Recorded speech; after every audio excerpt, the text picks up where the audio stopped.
from the court for years. The court has been guarding the doors for years.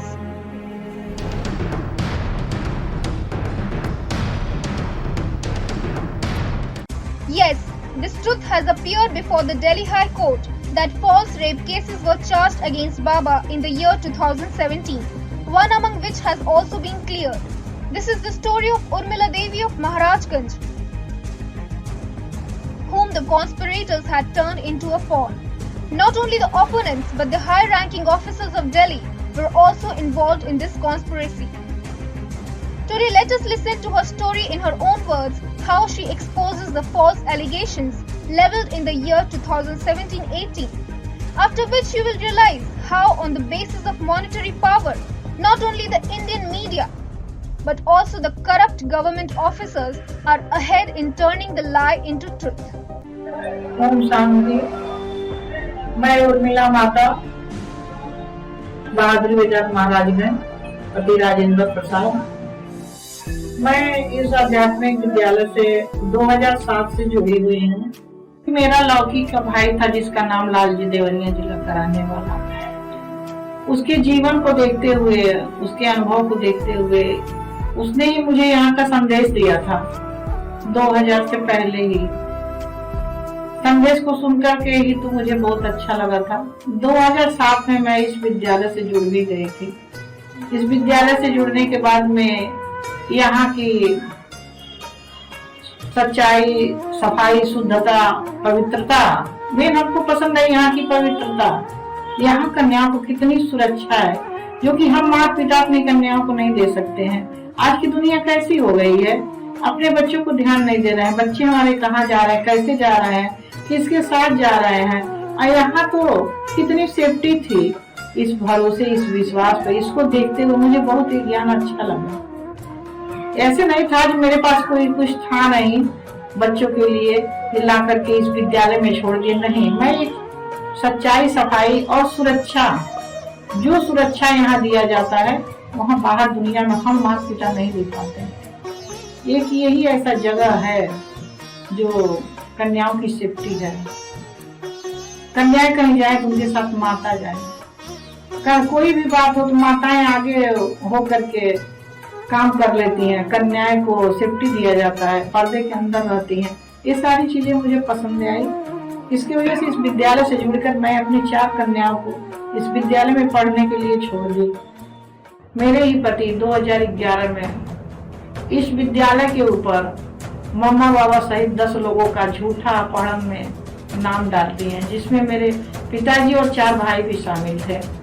उसमें कारण क्या था, मेरे पति पैसे के बल पे कुछ लोगों को लेकर के प्रताड़ित कर रहे थे ताकि ये आ जाएं। मुझे तो सच्चाई मिली थी, मैं तो युक्ति से काम की।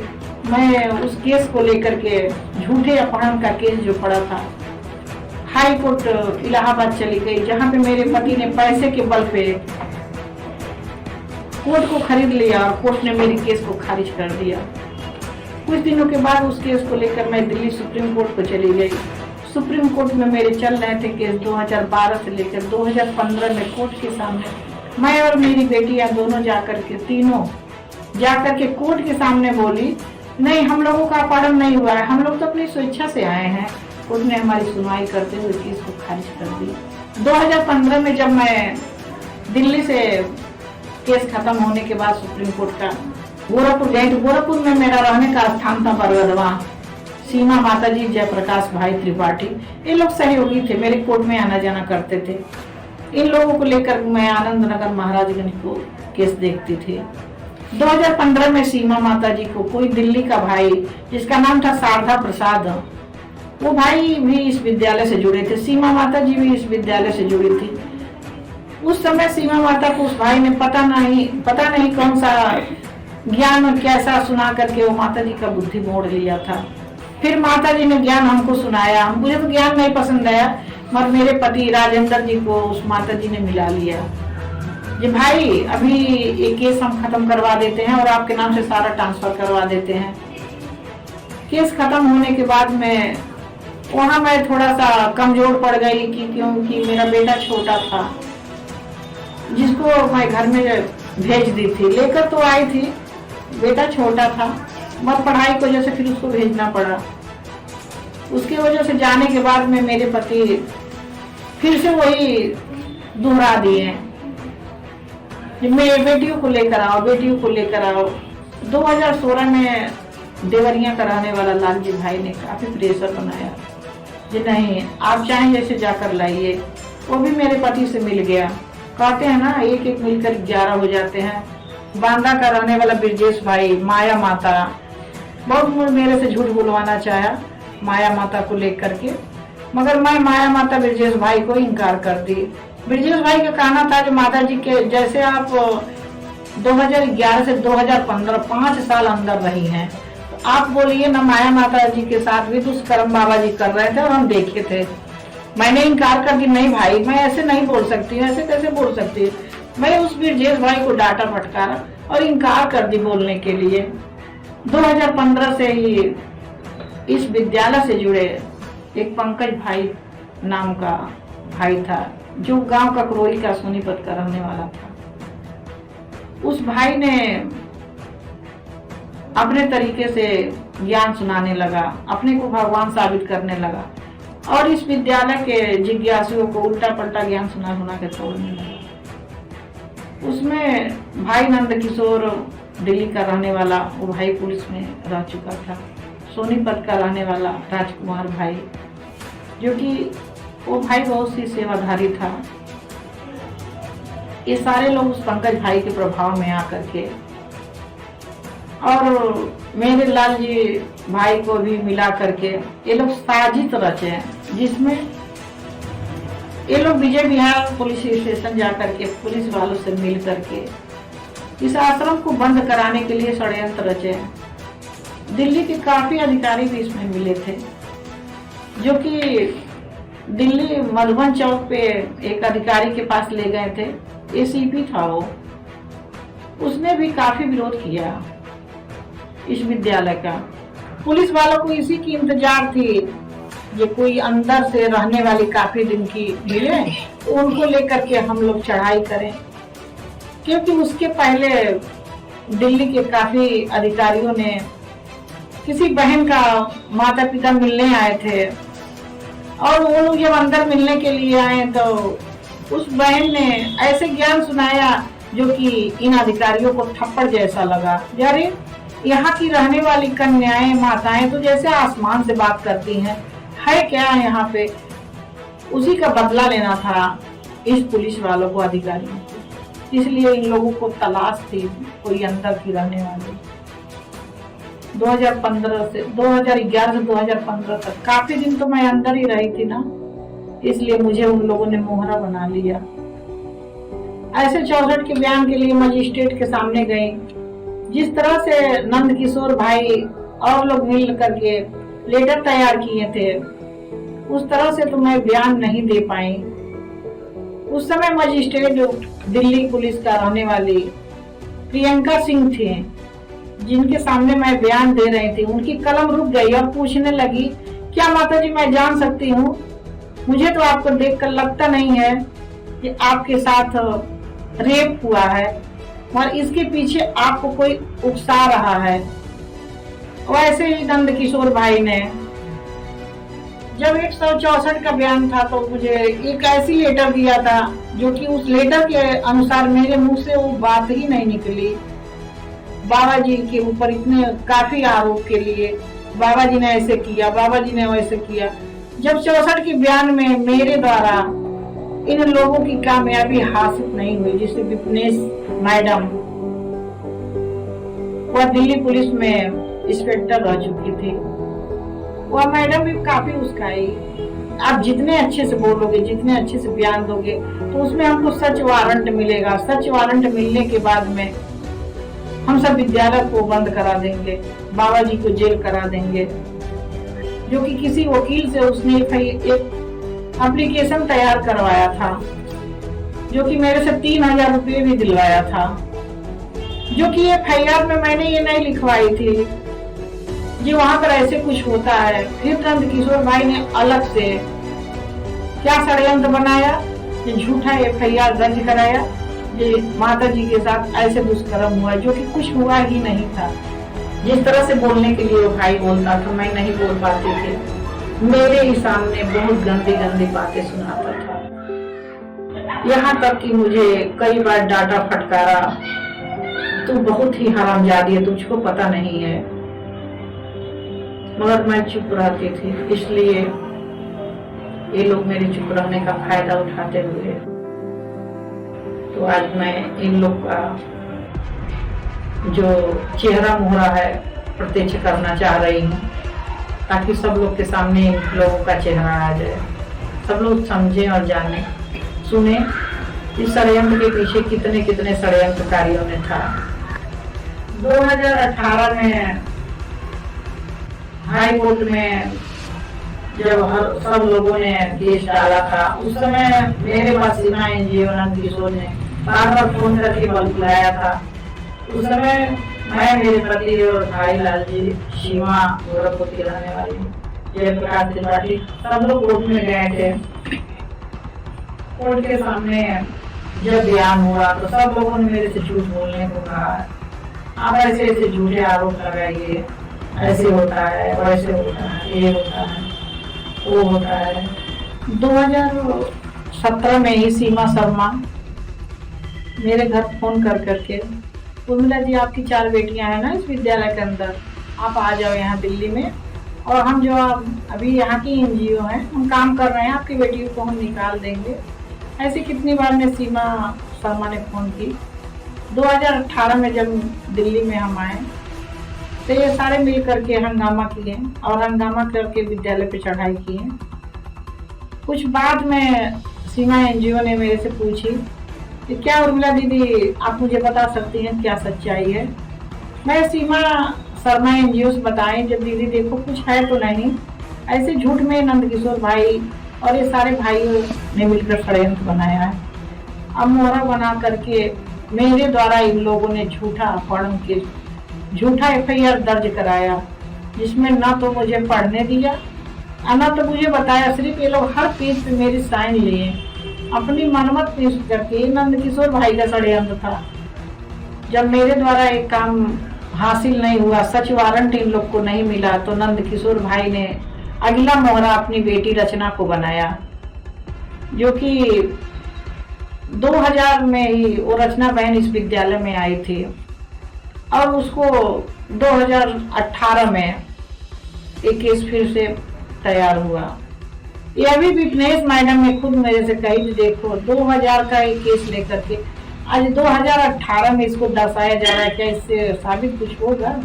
जो रचना ने 2000 में आई तो थी, चली भी गई थी, और 2017-18 में जाकर उन्होंने ये झूठा रेप केस डाला बाबा जी के ऊपर। इसमें देखिए अधिकारी भी हैरान थे, मगर फिर सच्चाई का साथ वो लोग नहीं दिए। तो सीमा शर्मा एनजीओ दिल्ली की मिली और मिलने के बाद काफी इंटरेस्ट उसने लिया इस केस में, क्योंकि चैनल पर ले जाकर ये लोग तो पैसे कमा रहे थे। फिर नंद किशोर भाई की बेटी रचना अचानक एक दिन हम लोग को रोकी और बताई, ये मीडिया वालों से पैसे कमाते हैं लोग, आप लोग मत जाओ, आप लोग मेरे साथ चलो। हकीकत में यही धंधा था इन लोगों का, क्योंकि नंद किशोर भाई का कहना था कि इस केस में हम लोगों को करोड़ों रुपए मिलेंगे। लाल जी भाई ने मेरे ऊपर बहुत दबाव बनाया। विश्राम चौक के बगल में ही पार्क में बैठ करके मैं बहुत दुखी हुई। मेरे पास कहाँ से पैसे आएंगे?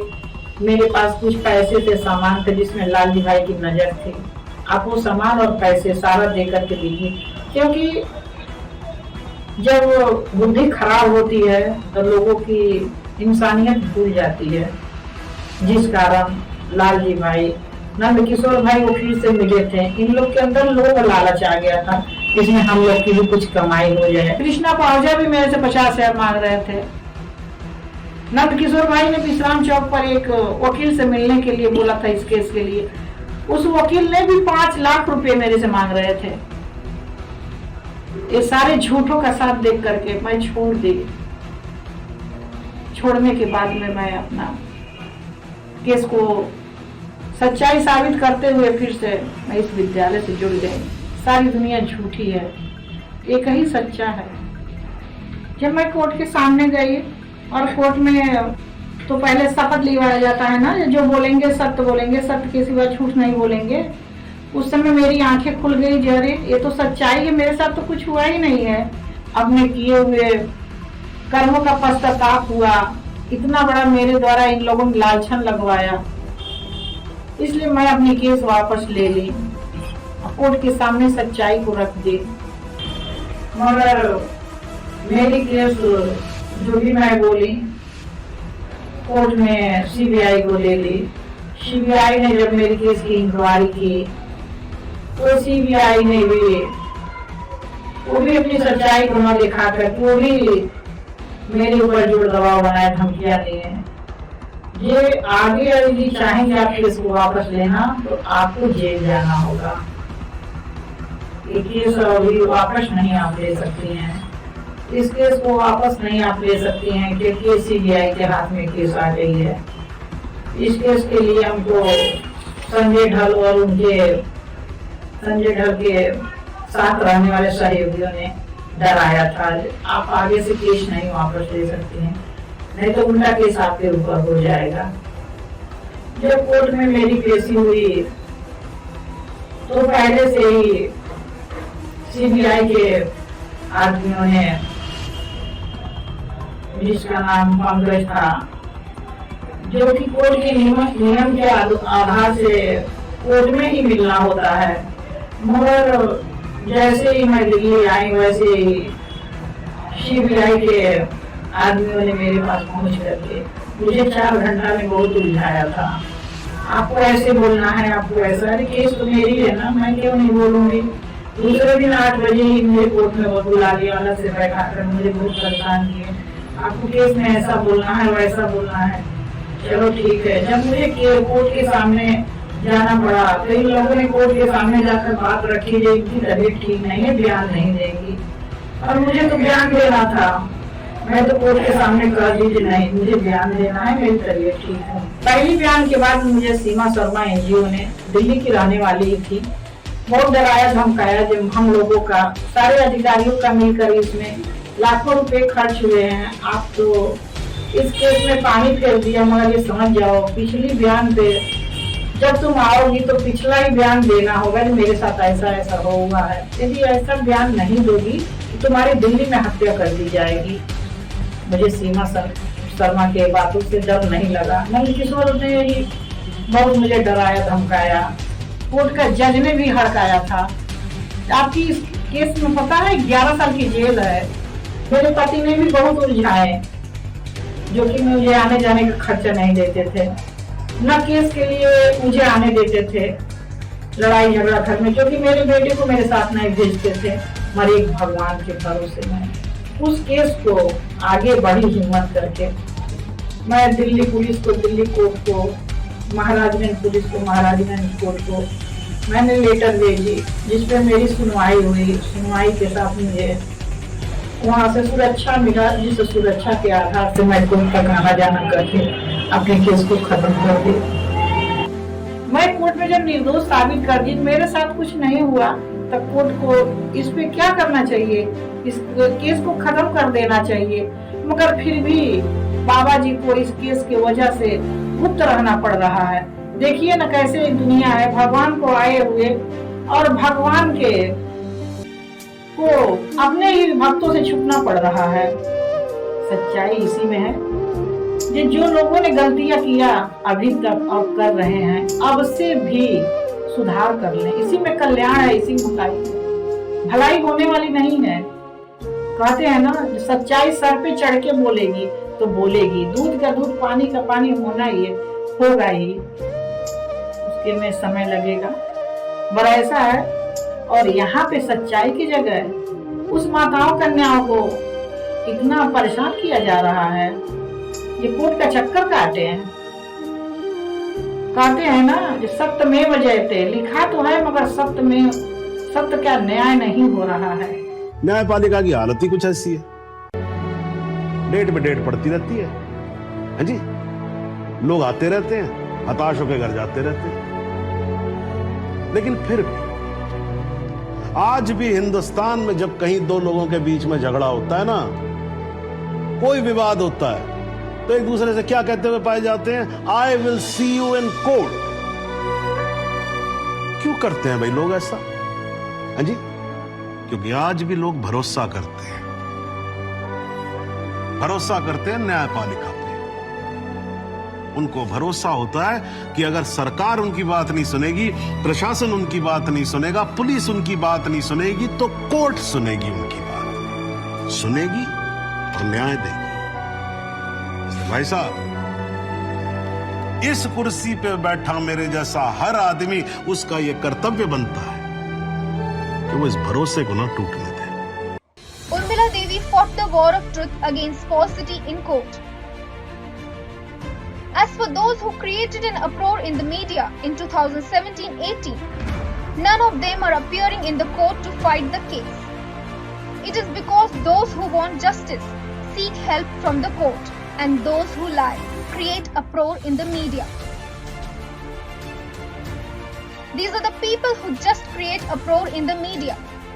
They did it 5 years back and will come to do so again, but they will not go to the court because they know that the truth can be disturbed but not defeated. Just like in Urmila Devi's case, the truth was unveiled. Likewise, their reality will be exposed in the court and falsity will be caught. It is because the court believes in evidences, not in false allegations like the media. It is said across the globe for the media of Hindustan that it is the only country where media passes the judgment before the law does, and also labels someone guilty, and many fools consider it true. Because they don't know that the media of India has the license to turn truth into falsity and falsity into truth. Before the case related to Urmila Devi was judged by the court, the corrupt media of Bharat spiced it up, misled the public and poisoned the mind of the world against AIVV. Now the corrupt media is dishonoring the preservers of Hinduism. This is why someone has rightly said, diminishing Bharat, growing India, poisoned by the corrupt media. Such acts of media don't befit a religious land like Bharat at all. The same has been noticed in the case of AIVV as well. When 29 allegations were levelled against Baba Virendra Dev Dikshit, the media defamed Baba innumerable times. However, when those 29 allegations get a clean chit from the court, the media does not mention it even once. An innocent person was cornered from all sides, and before the court could pass any judgment, every newspaper, every news channel dragged Baba Virendra Dev Dikshit's innocent image through mud and exhibited him as guilty. What's more, the whole world is blindly parroting the words of the same corrupt media. Neither does anyone want to get to the bottom of the truth, nor does anyone want to know it. It is because whatever the media says is considered to be the absolute truth. So this is how the media is playing the lead role in increasing corruption in the world. This is why it is absolutely essential that the media is put under some legal restrictions, because it is having a negative impact on human welfare. And only if media presents the truth of Urmila Devi's case in front of the world, it can be said that there is some truth in the media. Otherwise, you might as well believe that praising falsity and mocking truth. This is the motto of the Indian media.